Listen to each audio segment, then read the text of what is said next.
прием во продавница, полата, ќе направиме на следниот начин.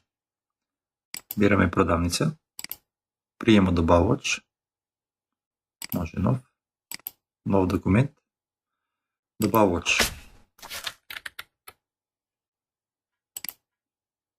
Негова фактура, дата валута и го бираме артиклот.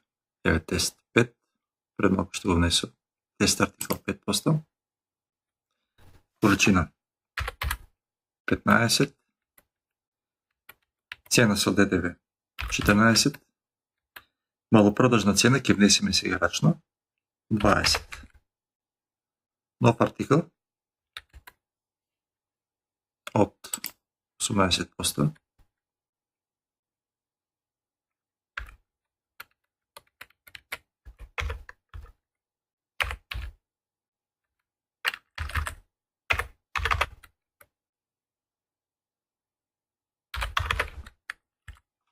Значи внесовме два артикла и освен вредностите од фактурата ги внесовме и нашите малопродажни цени.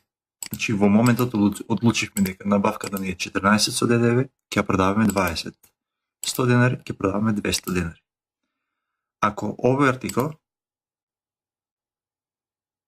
претходно ни беше дефиниран дека има малопродажна цена 25 во ценовна група 1, кога ќе го внесуваме,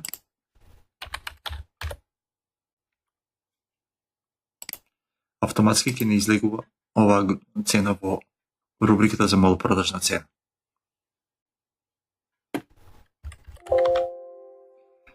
Откако сме внеле и усогласено со влезната фактура, веќе имаме во десно и нашиот дел влезе во продавница, ДДВ колку ни е и во продавница на задолжувањето. Значи 310 ни е влезе во продавница, односно 220 од добавувач, 500 денари задолжување. Кликнуваме овде на полата, се прави следниот број за оваа продавница, независно од кој влез, полата си има своја низа на документи и овде ја печатиме полата. Еве приемен лист со 11 колони. Овој полата автоматски влегува во ета. Ќе го видиме подоцна. Може да правиме и влез по джокер артикли, доколку не сакаме да имаме материјална евиденција во продавницата. Можеме едноставно да отвориме во артикли некој празен артикл, како што ни е овде број 1, за тарифа 1. Број 2 само да видиме. Да, број 2 за тарифа 2. Значи, отвараме артикли со без име. Празни.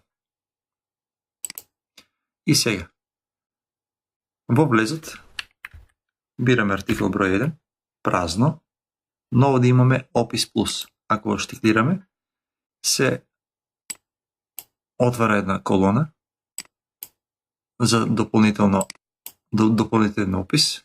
И овде може да пишуваме, ево ова 18%, например,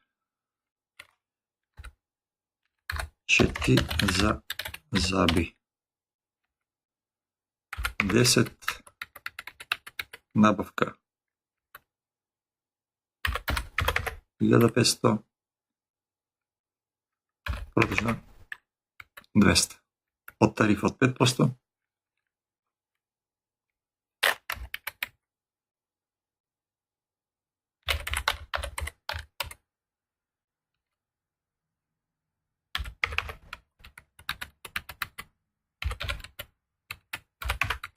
Значи си ги внесуваме описите рачно и ова во полата ќе ни излегува како што сме внели.